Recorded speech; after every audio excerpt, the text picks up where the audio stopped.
Hi guys, welcome back to Shana's Life, Shana's World. Today we're going to learn about horseshoe crabs, their habitat, their diet, etc. So let's begin. Horseshoe crabs have been around for more than 300 million years, making them even more older than dinosaurs.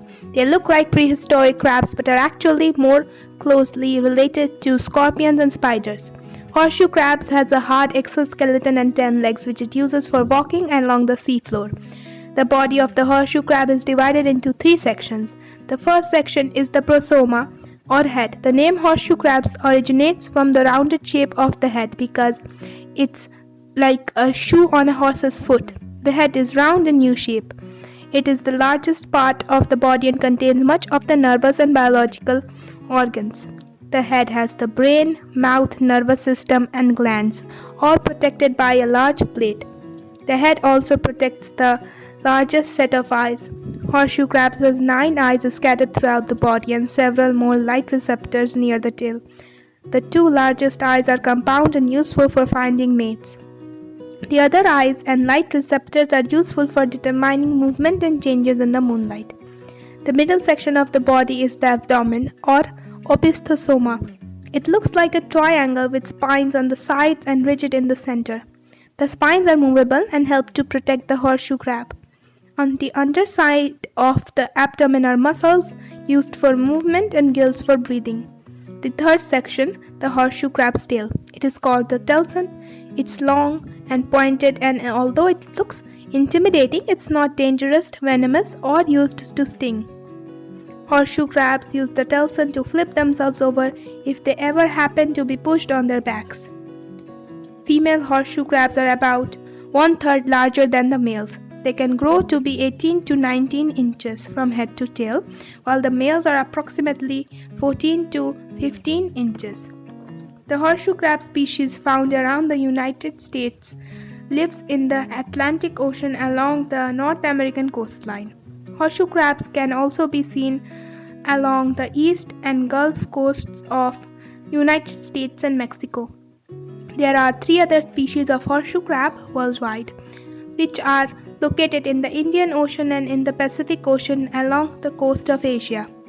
Horseshoe crabs utilize different habitats depending on their stage of development. The eggs are laid on the coastal beaches in late spring and summer.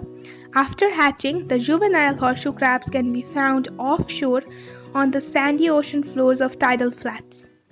Adult horseshoe crabs feed deeper in the ocean until they return to the beach to spawn. Many shorebirds and migratory birds, turtle, and fish use horseshoe crab eggs as an important part of their diet. Horseshoe crabs are a keystone species within the Delaware Bay ecosystem. Horseshoe crabs like to dine at night on worms and clams.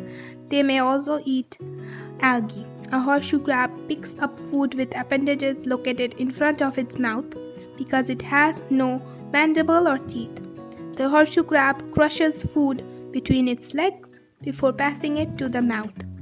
As they develop, they will move into deeper waters and begin to eat more adult food. Over the next 10 years or so, the juvenile horseshoe crabs will molt and grow. The molting process requires shedding small exoskeleton in exchange for larger shells. Horseshoe crabs can go through 16 or 17 molts during their development. At around 10 years of age, horseshoe crabs reach adulthood. They are ready to start breeding and will migrate to coastal beaches in the spring.